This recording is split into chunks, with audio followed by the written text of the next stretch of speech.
movement in 6 countries in Europe is taking coordinated strike action in opposition to the devastating consequences of the austerity agenda, the bailout agenda of bondholders and bankers.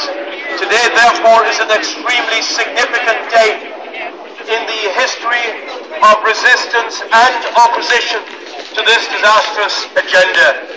It has, of course, to be only the beginning. And what is needed now is on a whole of the European Union-wide basis to prepare early next year for a one-day general strike in every country of the European Union on the same day in a coordinated way.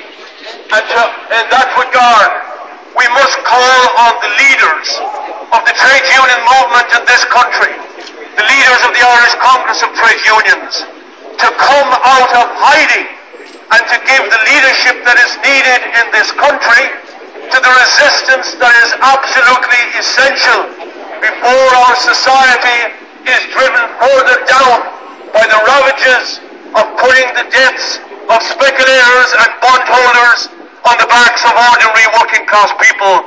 That is devastating for our society, as we know.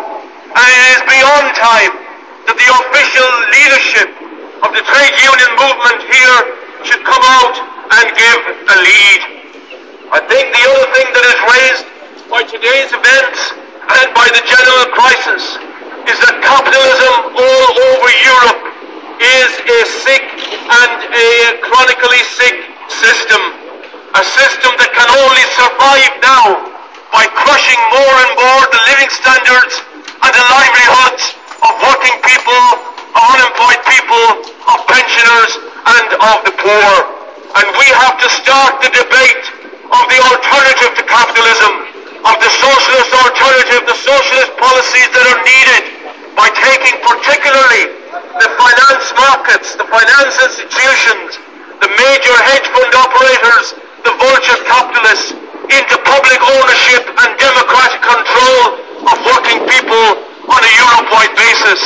And on that basis, it is entirely possible to remake the economies of Europe and to remake our societies so that the finance system and the system generally become working for the welfare of the people of Europe, not for the super profits of corporations and major banks.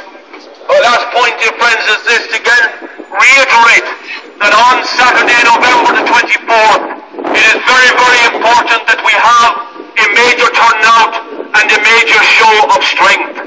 The campaign against the household and water taxes, which will be now shortly the campaign taking up the punitive property tax that is to be imposed next year, is mobilizing very, very strongly for November the 24th.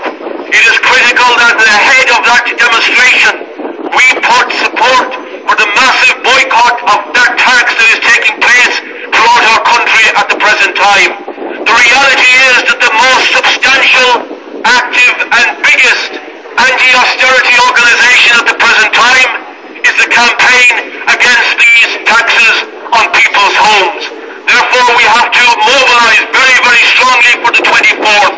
But that is only the beginning to intensify and strengthen further this campaign, to have from day one after the budget a massive 100% boycott of any new taxes that this government is going to impose. That we are seeing people power in action with up to half of householders boycotting this unjust tax.